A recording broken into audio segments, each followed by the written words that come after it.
ሰላም ጤና ይስጥልን የተከበራችሁ ተመልካቾቻችን የአማራ ሚዲያ ኮርፖሬሽን ከከተማና መሰረተ ልማት ጋር በመተባበር ከተሞቻችን የሰኘው መሰናዶ ወደ እናንተ የምናደርስበት ሰዓት ነው።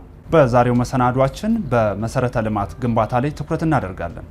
የፕሮግራሙ አዘጋጅና አቅራቢ አየለ መስፍን፣ የዛሬው እንግዳችን ዶክተር የትምጌታ አስራት በከተማና መሰረተ ልማት ሚኒስትር ዴኤታ ናቸው።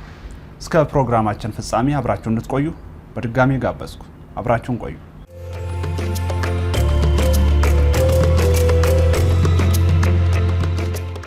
ዶክተር የትምጌታ አስራት በከተማና መሰረተ ልማት ሚኒስትር ዴኤታ ለቃለ መጠይቁ ፈቃደኛ ስለሆኑ ከልብ አመሰግናለሁ። እኔም እድሉን ስለሰጣችሁኝ አመሰግናለሁ። እንግዲህ የከተማና መሰረተ ልማት ሚኒስቴር የመሰረተ ልማት ዘርፍ አፈጻጸም ምን ይመስላል በአሃዝ ቢገለጽ፣ በተለይም ከኮንስትራክሽን ኢንዱስትሪ ስራዎች እንዲሁም ደግሞ መንገድ ዝርጋታና እንዲሁም ደግሞ የፕሮጀክት አፈጻጸሞችን በተመለከተ እንዴት ይገልጹታል? በጣም ጥሩ። በከተማና መሰረተ ልማት ሚኒስቴር ውስጥ የመሰረተ ልማት ዘርፍ በዋናነት ሁለት አበይት ጉዳዮች ላይ ነው አተኩሮ የሚሰራው። የመጀመሪያው በመሰረተ ልማት ዝርጋታ ረገድ ያለ ነው። ሁለተኛው ደግሞ በኮንስትራክሽን ኢንዱስትሪ እንደ ኢንዱስትሪ ኮንስትራክሽን ዘርፉን በሚመለከቱ ጉዳዮች ነው። በመሰረተ ልማት ረገድ ጎልቶ የሚወጣው ያው እንደሚታወቀው መንገድ ነው። በሚኒስቴር መስሪያ ቤታችን ስር ካሉ ተቋማት መካከልም አንዱ ነው። በተለይ የፌዴራል መንገዶች አስተዳደር፣ ሌሎች መሰረተ ልማት ተቋማት ጋርም ግን በቅንጅት እንሰራለን። በዚህ ረገድ ስንመለከት ባለፉት 5 ዓመታት በተለይ በመንገድ መሰረተ ልማት ብንወስድ አጠቃላይ ከነበረን የመንገድ አውታር እንደ ሀገር ወደ 144000 ኪሎ ሜትር አካባቢ መንገድ ነበረን። አሁን ላይ ከ185000 ኪሎ ሜትር በላይ መንገድ አለን። ይሄ ማለት ባለፉት ዓመታት ብቻ ከ40000 ኪሎ ሜትር በላይ አዳዲስ መንገዶች ተገንብተዋል። እነዚህ ኔትወርኩን የጨመሩ የመንገድ አውታር መጠኑን እየጨመሩ አዳዲስ መንገዶች ነው ለማለት ነው እንጂ አጠቃላይ የተሰራው ስራ ከዚህም በላይ ነው። ምክንያቱም ነባር መንገዶችን ደረጃ እናሳድጋለን፣ ነባር መንገዶችን እናሻሽላለን፣ መልሰን እንገነባለን። ይሄ ሳይካተት ነው አዳዲስ መንገዶች ብቻ ከ40000 ኪሎ ሜትር በላይ ባለፉት 5 ዓመታት መገንባት ተችሏል። ይሄም ማለት በየአመቱ ከ8000 ኪሎ ሜትር በላይ አዳዲስ መንገዶች ባለን የመንገድ አውታር መጠን ላይ እንጨምራለን ማለት ነው። አጠቃላይ የመንገድ አውታር መጠናችን በጣም ጨምሯል። በዚህ ረገድ የሚሰራው ስራ እንደሚታወቀው በወረዳ በክልል እንደዚሁም በፌዴራል ደረጃ የሚሰሩ ስራዎች ናቸውና በመንገድ መሰረተ ልማት ረገድ ሰፋፊ ስራዎች ተሰርተው ውጤት ተመዝግቧል። ይሄን እንደ አንድ ስኬት መጥቀስ እንችላለን። በተመሳሳይ ብንወስድ ትላልቅ የሚባሉ የመስኖ መሰረተ ልማቶች ግንባታ ተጠናቆ ወደ ትግበራ ተሸጋግሯል። እንደዚሁም የሀገር ውስጥ የአየር ማረፊያዎች ግንባታም እንደዚሁ በጣም ተስፋፍቶ ቆይቷል።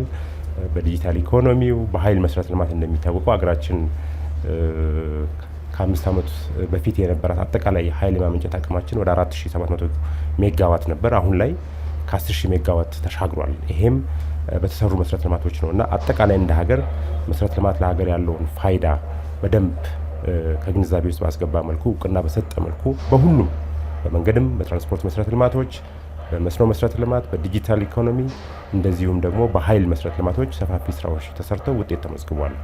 ከዚሁ ጋር አያይዘን የምናየው ይሄ መሰረተ ልማት የሚገነባው በኮንስትራክሽን ኢንዱስትሪ ውስጥ ስለሆነ የሀገራችን የኮንስትራክሽን ኢንዱስትሪ ደግሞ አቅም መገንባት ማሳደግ ደግሞ ሌላኛው ትኩረት ሰጥተን ስንሰራበት የቆየ ጉዳይ ነው። በዚህ ረገድ በዋናነት የሀገር ውስጥ የስራ ተቋራጮች፣ የሀገር ውስጥ አማካሪዎች በብዛትም እንዲጨምሩ በተመሳሳይ ደረጃ አቅማቸውም እንዲያድግ ይሁነን ብለን አቅደን እየሰራን ነው የምንገኘው። እነዚህ ፕሮጀክቶች በሀገር ደረጃ በምን ያህል ፐርሰንት ተግባራዊ ሆነዋል? እንግዲህ እነዚህ የምንላቸው መንገዶች በሙሉ የተሰሩት በመላ ሀገሪቱ ናቸው። በነገራችን ላይ ባለፉት 5 ዓመታት በፌዴራል ደረጃ ብቻ የተሰሩ መንገዶች የምናይ ከ65 ወይም ወደ 70 የሚጠጉ መንገዶች ፕሮጀክቶች ተጠናቀዋል።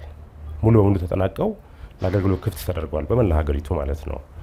በተመሳሳይ ደግሞ ወደ 160 በላይ አዳዲስ ፕሮጀክቶች ደግሞ ተጀምረዋል።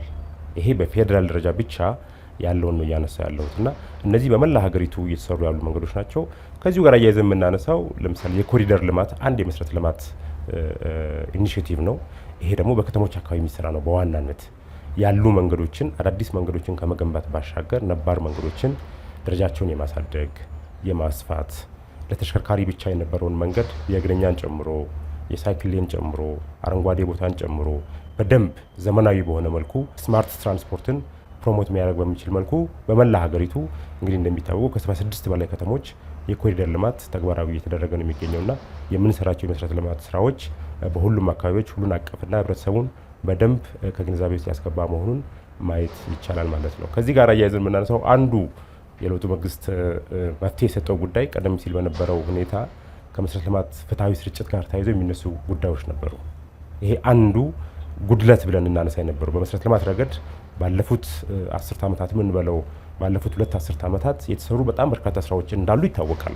ግን የነበረበት አንዱ ጉድለት የፍትሐዊነት ጉዳይ ነበር። ይህንን በደንብ ምላሽ በሚሰጥ መልኩ ሁሉንም አካባቢዎች ባቀፈ መልኩ የሁሉንም አካባቢዎች የመልማት የማደግ የመለወጥ እንትን በሚያግዝ መልኩ መስራት ይችላልና ይሄ አንድ አድሬስ ያደረግነው ጉዳይ ነው።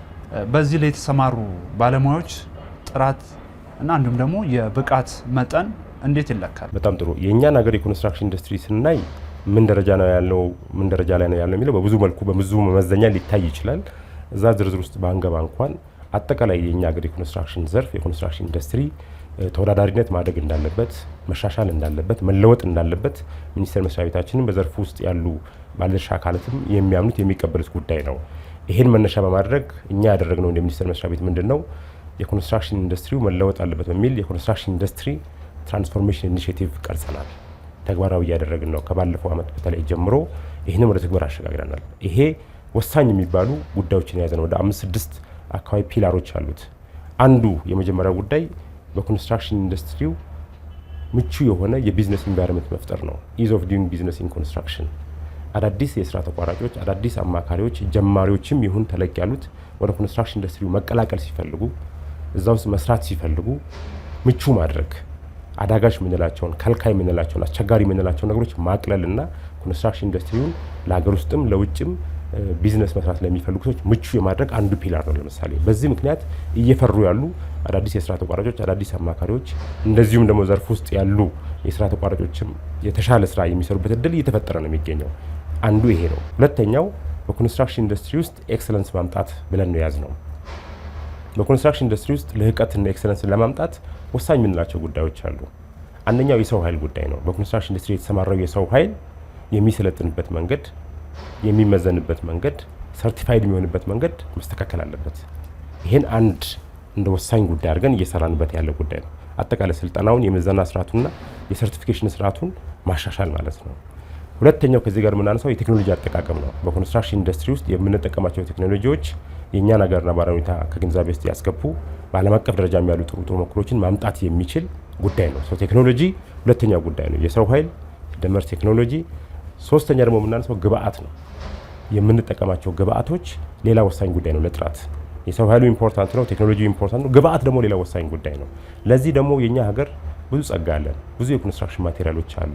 ግን እነዛን የኮንስትራክሽን ማቴሪያሎች አውጥተን እየተጠቀምን ግን አይደለም። ለዚህ ነው የኛን ሀገር የኮንስትራክሽን ዘርፍ ከውጭ ጥገኝነት ማላቀቅ የሚያስችል ኢምፖርት ሰብስቲቱሽን ኢን ኮንስትራክሽን ኢንዱስትሪ በሚል ማለት ነው። በአብዛኛው ከውጭ የሚመጡ የኮንስትራክሽን ግብአቶችን የኮንስትራክሽን እቃዎችን በሀገር ውስጥ ምርት የመተካት ይሄ የኢትዮጵያ ታምርት ንቅናቄም አካል ነው። በነገራችን ላይ በኮንስትራክሽን ኢንዱስትሪው ማለት ነው ብዙ ስራ እየተሰራ እንደሆነ ይታወቃል። በሌሎች ዘርፎችም እና በኮንስትራክሽን ኢንዱስትሪው በተመሳሳይ የዛ አካል የሆነ ከውጭ የሚገቡ የኮንስትራክሽን ማቴሪያሎችን በሀገር ውስጥ ምርት የመተካት በሚል ከማዕድን ዘርፍ ጋር ከኢንዱስትሪ ሚኒስቴር ጋር በቅንጅት በርካታ ስራዎች እየሰራ ነው። አሁን ላይ በርካታ የኮንስትራክሽን ማቴሪያሎች እነዚህ ሴራሚክ፣ ግራናይት፣ መስታወት፣ አልሙኒየም፣ ብረት አገር ውስጥ እየተመረተ ነው የሚገኘውና ይሄ ለጥራት ሌላኛው ወሳኝ ጉዳይ ነው ማለት ነውና እዚህ ላይም እየሰራ ነው። የመጨረሻው አራተኛው ጉዳይ የኛ ሀገር ኩባንያዎች ያላቸው ኮርፖሬት አደረጃጀት ምን ይመስላል የሚለው ነው። እንደ ኮርፖሬሽን ያላቸው ቁመና አቋም ምን ይመስላል የሚለውንም እዛ ላይም እየሰራ ነው የምንገኘው። ትውልድ የሚሻገሩ ካምፓኒዎች እንዲፈጠሩ ከኛ ሀገር ወጥተው በሌሎች ሀገሮች መሳተፍ የሚችሉ ኢንተርናሽናል የሆኑ ካምፓኒዎች እንዲፈጠሩ የማድረግ ስራ በስልጠናም በአደረጃጀትም በጣም በቅርበት በዘርፉ ካሉ ባለድርሻ አካላት ጋር እየሰራ እነዚህ ነገሮች ስንደምር መጨረሻ ላይ እንደምንለው አገር መገንባት የሚችሉ ትውልድ መሻገር የሚችሉ የሚሰሩትን ስራ ደግሞ በጥራት መስራት የሚችሉ የስራ ተቋራጮች፣ ባለሙያዎች፣ ኩባንያዎች ይፈጠራሉ። እየተፈጠሩም እያየን ነው። በመላ ሀገሪቱ የምናያቸውን የኮሪደር ልማት ስራዎች የሚሰሩት የኛው ሀገር ባለሙያዎች ናቸው፣ የኛው ሀገር ኩባንያዎች ናቸው። ይሄ ለጥራት ያለን እይታም በተግባርም ጭምር እየተገለጸ ያለ መሆኑን በብዙ በገበታ ኢኒሺየቲቭ የተሰሩ ስራዎችን ብናይ፣ በኮሪደር ልማት ብናይ፣ በሌሎች መሰረተ ልማቶችን ብናይ ለውጥ እየመጣ እንደሆነ በደንብ የሚያሳይ ነገር አለ። ጨርሰናል ማለት አይደለም፣ ብዙ የሚቀረን ነገር አለ። ከዚህ አኳያ ግን ቀጣይነት ያለው ስራ እየሰራን ነው የሚለውን መውሰድ እንችላለን። የሀገራችን የግንባታ ተቋራጭ ከዓለም አቀፍ ስታንዳርድ አንጻር ያላቸው ብቃትና እንዲሁም ደግሞ ጥራት ከዓለም አቀፍ ስታንዳርድ አንጻር ስናየው ብዙም አይደለምና በቀጣይ ምን የታቀደ ነገር አለ? በሀገራችን ያሉ ተቋራጮች የዓለም አቀፉን ስታንዳርድ እንዲያሟሉ ከማድረግ አንጻር ከቅድም ከጠቀስኳቸው 6 ፒላሮች መካከል አንዱ የዚህ የኮምፒቲቲቭነስ የኮንስትራክሽን ኢንዱስትሪ ኮምፒቲቲቭነስ አዋርድ ኤንድ አካውንታቢሊቲ የምንለው አንዱ ፒላር ነው። የኮንስትራክሽን ኢንዱስትሪ ተወዳዳሪነት፣ ተጠያቂነትና እውቅና መስጠት ማለት ነው። በእኛ ሀገር ያሉት ኩባንያዎች እነማን ናቸው? የኮንስትራክሽን ኩባንያዎች ምን ደረጃ ላይ ነው ያሉት? አቅማቸው ምንድን ነው? በጣም ጥሩ የሚባሉት የተሻሉ የሚባሉት 10 የስራ ተቋራጮች እነማን ናቸው? በጣም ጥሩ የሚባሉት የተሻሉ 10 አማካሪዎች እነማን ናቸው ቢባል ከዚህ ቀደም ምንም አይነት መለኪያም እውቅና የተሰጠበት አግባብ አልነበረም። ስለዚህ ሁሉም የኮንስትራክሽን ኢንዱስትሪ ውስጥ ያለ የስራ ተቋራጭ የሚሆን አማካሪም ይሁን ባለድርሻ አካል ሲሞገስም ሲወቀስም በጅምላ ነው። ይህ አካሄድ መስተካከል አለበት በሚል በዚህ ዓመት እንደሚታወቀው የመሰረተ ልማትና ኮንስትራክሽን ሳምንት ለመጀመሪያ ጊዜ አካሂደናል። በዛ መድረክ ላይ ከከወናቸው ወሳኝ ኩነቶች መካከል አንዱ የኮንስትራክሽን ኢንዱስትሪ የመጀመሪያው በመንግስት ደረጃ እውቅና ያለው የኮንስትራክሽን ኢንዱስትሪ አዋርድ ነው። የኮንስትራክሽን ኢንዱስትሪ የእውቅና ስነስርዓት ማለት ነው። በዚህም በሁለት ካታጎሪዎች በመጀመሪያ ካታጎሪና በሁለተኛው ካታጎሪ ብለን ቶፕ 10 ኮንትራክተርስ፣ ቶፕ 10 ኮንሰልታንትስ ብለን በሁለተኛውም ካታጎሪ ልክ እንደዚሁ 20 የስራ ተቋራጮችና 20 አማካሪዎችን ለይተናል። ይሄ ዓላማው ምንድነው? በቀጣይ እንደ መንግስት እያገዝን እየደገፍን እነዚህን የስራ ተቋራጮች እነዚህን አማካሪዎች ደረጃ በደረጃ ተወዳዳሪ እንዲሆን የማድረግ እነዚህ የሀገር ሀብቶች ናቸው። ምንም እንኳን ግለሰቦች ያቋቋሟቸው ኩባንያዎች ቢሆኑም የሀገር ሀብቶች ናቸው። ነገ ሀገርን ወክለው ወደ ውጭ ሄደው የሚሰሩ የሀገር አምባሳደሮች ናቸው የሚሆኑት። ስለዚህ እንደ መንግስት ይሁነን ብለን ከነዚህ አካላት ጋር ለመስራት ለማገዝ አቅማቸውን ለማሳደግ እየሰራ ነው የሚገኘው። ጀምረናል ማለት ነው። ቢያንስ መለካት ጀምረናል። እነማን በምን መለኪያ የተሻሉ ናቸው፣ እነማን ምን ይጎላቸዋል የሚለውን መለካት ጀምረናል።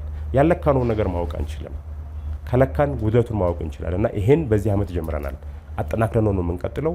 በእኛ ሀገር ነባራዊ ሁኔታ መሰረተ ልማት መገንባት ቀላል ጉዳይ አይደለም። በጣም ብዙ ነገሮች ይፈልጋል። ከፍተኛ ኢንቨስትመንት ይፈልጋል ከገንዘብ አኳያ። እንደዚሁም በርካታ ግብዓቶችን ይጠቀማል። የተፈጥሮ ግብዓቶችንም እንደዚሁ የሚመረቱትንም ማለት ነው። እነዚህን ፕሮጀክቱ ወደሚተገበርበት አካባቢ ማጓጓዝ ይፈልጋል።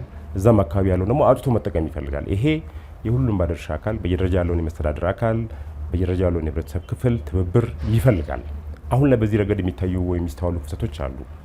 አንድ መንገድ ለመገንባት በነገራችን ላይ እንደተጠቀስኩት ከ100 ሚሊዮን ብር በላይ በ1 ኪሎ ሜትር እናወጣለን። ይህ ከፍተኛ ኢንቨስትመንት ነው። በጣም ብዙ መሳሪያ ነው ሞቢላይዝ የሚደረገው። ይህን ሁሉ የሰው ኃይል ሞቢላይዝ ካደረግን በኋላ በአካባቢው ያለውን ምርጥ አፈር ይሁን አሸዋ ይሁን ድንጋይ ይሁን በቀላሉ ይህ ተፈጥሮ የቸረን አገሪቱ ያላት ጸጋ ነው አውጥተን ለመሰረተ ልማት ግንባታ መጠቀም የማንችል ከሆነ ፕሮጀክቶች በወቅቱ ሊጠናቀቁ አይችሉም።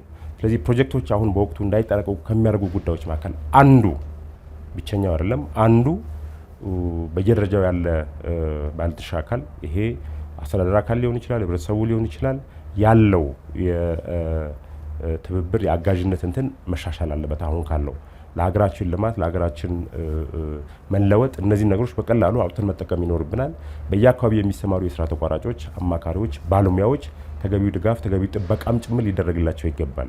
ምክንያቱም በጣም ቅድም እንዳልኩት ብዙ ሀብት ነው ሞቢላይዝ የሚደረገውና በቀላሉ በትናንሽ ነገሮች አንዳንድ ሲሰናከል ሲስተጓጎል እናያልና ይሄን መቅረፍ በየደረጃው ያስፈልጋል። ይሄ ግን ብቸኛው ምክንያት አይደለም። የስራ ተቋራጮቹ ራሳቸው ያለባቸው የፕሮጀክት ማኔጅመንት ጉድለት ወይም የአቅም ክፍተትም አለ። ይሄም የራሱ አስተዋጽኦ የሚያበረክተው ጉዳይ አለ። እኛ እንግዲህ እንደ መንግስት በኢትዮጵያ መንገዶች አስተዳደር በኩል ለምሳሌ ያህል በፌዴራል ደረጃ የሚሰሩ የመንገድ ፕሮጀክቶችን አፈጻጸም ለመከታተል ለማገዝ በየደረጃው በመላ ሀገሪቱ ቀደም ሲል ሁሉም ፕሮጀክቶች ቁጥጥር የሚደረገው ድጋፍ የሚደረገው ከማዕከል ነበር። አሁን በመላ ሀገሪቱ እንግዲህ ከ25-26 በላይ የፕሮጀክት ማኔጅመንት ጽህፈት ቤቶች ተቋቁመዋል በየአካባቢው ማለት ነው። ይሄ ምንድነው? በቅርበት ፕሮጀክቶችን ለመከታተል በቅርበት ፕሮጀክቶችን ለመደገፍ ውሳኔ ለሚሹ ጉዳዮች ውሳኔ ለመስጠት እንዲያስችል ነው። ይሄ ትልቅ ኢኒሼቲቭ ነው። በነገራችን ላይ በቅርብ ሆኖ ፕሮጀክት መከታተልና መደገፍ የሚያስችል አደረጃጀት መፍጠር ማለት ነው። ይሄ አንዱ ነው። ግን ሌሎች ተጨማሪ ስራ የሚፈልጉ ጉዳዮች አሉ። በእኛ በኩል አጠቃላይ የፕሮጀክት ክትትል የፕሮጀክት ድጋፍና ግምገማ ስርዓታችንን አጠናክረን እንቀጥላለን። ግን እንዳልኩት ፕሮጀክት የብዙ ባለድርሻ አካላት ውጤት ነው። ስለዚህ ሁሉም የፕሮጀክቱ ተጠቃሚ የሆኑም ፕሮጀክቱ በሚያልፍባቸው አካባቢዎች ያሉ የህብረተሰብ ክፍሎችም የሚያስተዳድር አካላት ተገቢውን ድጋፍ ማድረግ ይኖርባቸዋል። እንደዛ ከሆነ ስራ ተቋራጩም ይገባውን ካደረገ፣ የአካባቢ አስተዳደርም ይገባውን ካደረገ፣ ህብረተሰቡም ተገቢውን ድጋፍ ካደረገ ፕሮጀክቶች በወቅቱ የማይጠናቀቁበት ምክንያት የለም። አሁን ባለው ሁኔታ ግን ያሉ ቅድም እንዳልከው ጉድለቶች አሉ። በዚሁ ልክ ደግሞ ለውጦች አሉ። በዚህ አስቸጋሪ በምንለው ሁኔታ ውስጥ ጭምር ሆነን እንግዲህ ባለፉት 5 ዓመታት ብቻ በፌዴራል ደረጃ ነው ይህን እያልኩኝ ያለሁት ከ65 በላይ ትላልቅ የመንገድ ፕሮጀክቶች ተጠናቀዋል። ስለዚህ ፕሮጀክት እያጠናቀቅን ነው ማለት ነው። ግን በቂ ነው አይደለም። አሁንም ብዙ የሀገራችን ክፍሎች ላይ በርካታ አካባቢዎች ላይ ተጀምረው ያልተጠናቀቁ በተለያየ ምክንያት የተቋረጡ ፕሮጀክቶች አሉ። እነዚህን በቀጣይ ጊዜያትም ትኩረት ሰጥተን ቅድሚያ ሰጥተን የምናጠናቀቃቸው ነው የሚሆነው የሚለውን መግለጽ እፈልጋለሁ። ሚኒስቴር መስሪያ ቤቱ በቀጣይ ሊሰራ ያቀዳቸው እቅዶችና እንዲሁም ደግሞ አቅጣጫዎች ካሉ? በጣም ጥሩ። መሰረተ ልማትን በተመለከተ እንዳልነው የተሰሩ ስራዎች አሉ፣ የተገኙ ውጤቶች አሉ። ግን ደግሞ ኢትዮጵያ በጣም ትልቅ ሀገር ነች። ህዝብ ቁጥሩም በጣም ብዙ ነው። እንደ ኢትዮጵያ ላለ ትልቅ ሀገር አሁን ያለን የመሰረተ ልማት መጠን በቂ ነው የሚባል አይደለም። በጣም ውስን ነው። ገና እየጀመርን ነው ግንባታ እንጂ ብዙ መስራት ይኖርብናል። ስለዚህ ለምሳሌ መንገድን ብንወስድ ቅድም እንደጠቀስነው ከ182,000 ኪሎ ሜትር በላይ መንገድ አለን እንደ ሀገር። ግን ኢትዮጵያ የሚያስፈልጋት ከዚህ በጣም ከፍ ያለ መንገድ ነው። እንደ መንግስት በሚቀጥሉት 5 ዓመታት ያለንን አጠቃላይ የመንገድ አውታር መጠን ወደ 245,000 ኪሎ ሜትር ለማድረስ አቅደናል። ይሄ በሁሉም ደረጃዎች የሚሰሩ መንገዶችን ነው። በገጠር መንገድ ደረጃ ለሁሉም የህብረተሰብ ክፍል ማገልገል የሚችል ወደ ጤና ማዕከላት ሊሆን ይችላል፣ ወደ ትምህርት ቤት ሊሆን ይችላል፣ ወደ ገበያ ማዕከላት ሊሆን ይችላል፣ የቀበሌ ማዕከላትን ከዋና መንገዶች ጋር የሚያገናኙ መንገዶችን ጨምሮ እንደዚሁም ትላልቅ ምርት የሚመረትባቸውን አካባቢዎች በአቅራቢያቸው ከሚገኝ መንገድ ጋር የሚያገናኙ ቤዚክ አክሰስ ሩራል ሮድ የምንለው መንገድ በስፋት ይሰራል። በተመሳሳይ ትላልቅ መንገዶች ደግሞ እነዚህ ዋና መንገዶች የምንላቸውን ጨምሮ የፍጥነት መንገዶች አሁን ላይ እንግዲህ እንደሚታወቀው ያለን የፍጥነት መንገድ ከአዲስ አበባ ተነስቶ በአዳማ አዋሽ እያለ የሚሄደው ነው። እስከ ድሬዳዋ ድረስ የተጀመሩ ነገሮች አሉ። በተመሳሳይ በአዋሳ በኩልም እንደዚሁ የተጀመሩና የተሰሩ ስራዎች አሉ። ይሄንን በቀጣይ ማስፋት በሚቀጥሉት 5 ዓመታት ከአዲስ አበባ ወደ ተለያዩ የሀገሪቱ ክፍሎች የሚወጡ እንደዚሁም ከተለያዩ የሀገሪቱ ክፍሎች ደግሞ ወደ አዲስ አበባ የሚወጡ መንገዶችና ወደ ተለያዩ አካባቢ የሚሄዶችን የፍጥነት መንገዶችን በስፋት መስራት ያስፈልጋል። ምክንያቱም ኢኮኖሚያችን እያደገ ነው። በየአካባቢው እንደምናየው እንግዲህ በቱሪዝምም ይሁን በኢንዱስትሪም ይሁን በማዕድንም ይሁን በግብርናም ይሁን ኦልሞስት በሁሉም አካባቢዎች ላይ በጣም ትላልቅ የሆኑ ስራዎች እየተሰሩ ነው። ኢኮኖሚያችን እያደገ ነው። ይህን መሸከም የሚችል ይህን ማገዝ የሚችል መሰረተ ልማት መዘርጋት ያስፈልጋል። ለዚህ በቂ ዝግጅት እያደረግን ነው። በሚቀጥሉት 5 ዓመታት በሁሉም የመሰረተ ልማት ረገዶች እንዳልኩት መንገድን አነሳው እንጂ በመስኖም በኃይልም የተጀመሩ ፕሮጀክቶችን ማጠናቀቅ፣ አዳዲስ ፕሮጀክቶችን ደግሞ የጀመርናቸው እንደሚታወቁ ትላልቅ ሜጋ ፕሮጀክቶች አሉ። እነዚህን አጠናቀን የሀገራችንን ብልጽግና የሀገራችንን ለውጥ ማገዝም ማረጋገጥም የሚችሉ የመሰረተ ልማት ስራዎች የሚሰሩ ነው የሚሆነው። ከዚሁ ጋር አያይዘን የኮንስትራክሽን ኢንዱስትሪውንም ስንገነባ መንገድ ብቻ አይደለም አቅም መገንባት ስላለብን የኮንስትራክሽን ኢንዱስትሪውን አቅም መገንባት ይሁነን ብለን የምንሰራው ስራ ነው ማለት ነው። ተቋራጮችን፣ አማካሪዎችን ማሳደግ፣ ተወዳዳሪ ማድረግ፣ ውጤታማ ማድረግም አብረን ነጣጥለን የምናየው ጉዳይ አይደለም። የመንገድ ግንባታንና የአቅም ግንባታን አብረን ነው የምናየውና አገር በዚህ መልኩ ነው የሚገነባው ብለን ነው የምናስበው። ይህንን በሚቀጥሉት 5 ዓመታት ትኩረት ሰጥተን ምንሰራ ይሆናል ማለት ነው። በመሰረተ ልማት ግንባታ ላይ ያሉ ተግዳሮቶችና እንዲሁም ደግሞ ማስተላለፍ የሚፈልጉት መልእክት ካለ በዚህ አጋጣሚ ማስተላለፍ ይችላሉ። በመሰረተ ልማት ዝርጋታ ረገድ ያሉብን ተግዳሮቶች እውነቱን ለመናገር ብዙ ናቸው። ይሄ በእኛ የማስፈጸም አቅም በመንግስት መዋቅር ውስጥ ጭምር ያለው የማስፈጸም አቅም ማደግ መሻሻል አለበት። የስራ ተቋራጮቻችን አቅም እንደዚሁ የባለሙያዎቻችን አቅም እንደዚሁ መሻሻል ማደግ አለበት። ይሄ አንዱና እኛ የምንወስደውና የምንሰራበት ጉዳይ ነው።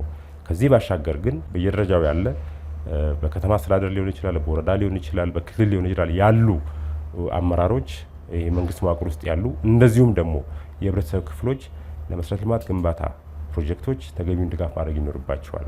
የወሰን ማስከበር አሁንም ያልተሻገርነው ጉዳይ ነው። በጣም በርካታ ቦታዎች ላይ ፕሮጀክቶች ለግንባታ የሚያስፈልጋቸውን ግብአት በበቂ ደረጃ ማግኘት ሳይችሉ ቀርቶ ግንባታ እንትናቸው ይስተጓጎላል። ይሄ እንዳይሆን ለግንባታ የሚያስፈልጉ ግብአቶችን በማቅረብ መንገድ ከሆነ መንገዱ በሚያልፍባቸው አካባቢ ያሉ ንብረቶችን ከአካባቢው መስተዳድር ጋር ተነጋግሮ ተገቢው ካሳ ተከፍሎ በወቅቱ እንዲነሳ ማድረግ፣ የስራ ተቋራጮችን፣ አማካሪዎችን፣ የፕሮጀክት ንብረቶችን መጠበቅ። አንዳንድ ቦታዎች ላይ በጣም እውነቱን ለመናገር የሚያሳዝን ነገሮች ጭምር ይስተዋላሉ እና እነዚህ ነገሮች በማድረግ ፕሮጀክቶችን በማገዝ በጋራ ሆነን ሀገራችንን መገንባት መለወጥ እንችላለን እና እንደ ጥሪ የምናስተላልፈው እሱን ነው። ፕሮጀክቱ የመንግስት አይደለም፣ የሀገር ነው፣ የህዝብ ነው፣ ህዝቡን የሚያገለግል ነው። ይሄን ከግንዛቤ ውስጥ አስገብቶ ማገዝ ያስፈልጋል። በየአካባቢው የሚሰሩ የስራ ተቋራጮችና አማካሪዎችን መጠበቅና መደገፍ ያስፈልጋል። ይሄ ከሆነ በምንለው ልክ የመሰረተ ልማት ዝርጋታውንም ይሁን ሀገራችንን ለውጥ ማሳካት ማየት የምንችልበት እድል ሰፊ ነውና ይሄ ነው ማስተላልፈው መልእክት። ለኮንስትራክሽን ኢንዱስትሪ ባለድርሻ አካላትም ተመሳሳይ ነው። በጣም ሰፋፊ እድሎች አሉ፣ በጣም ትላልቅ እቅዶች አሉ። ይህንን እቅድ ለመተግበር የሚያስችል ዝግጅት ያስፈልጋል። ከዚህ ውስጥ እኔ ምንድነው ማግኘት የሚችለው፣ የኛ አስተዋጽኦ ምንድነው የሚሆነው የሚለውን በኮንስትራክሽን ኢንዱስትሪ ውስጥ ያሉ የስራ ተቋራጮች፣ አማካሪዎች አይተው ለዚህ መዘጋጀትና ማሰብ ይኖርባቸዋል ብለን ነው የምናስበው። ሚኒስቴር መስሪያ ቤት ዶክተር የትምጌታ አስራት በከተማና መሰረተ ልማት ሚኒስቴር ሚኒስትር ዴኤታ ለቃለ መጠይቁ ፈቃደኛ ሆነው ከኛ ጋር ስለቆዩ አመሰግናለሁ። እኔም አመሰግናለሁ። ተመልካቾቻችን በመሰረተ ልማት ግንባታ ጋር ተያይዞ ከከተማና መሰረተ ልማት ሚኒስቴር ዴኤታ ዶክተር የትምጌታ አስራት ጋር የነበረን ቆይታ እስካሁኑ ነበር። ሳምንት በሌላ ዝግጅት እስክንገናኝ ጤና ይስጥልን።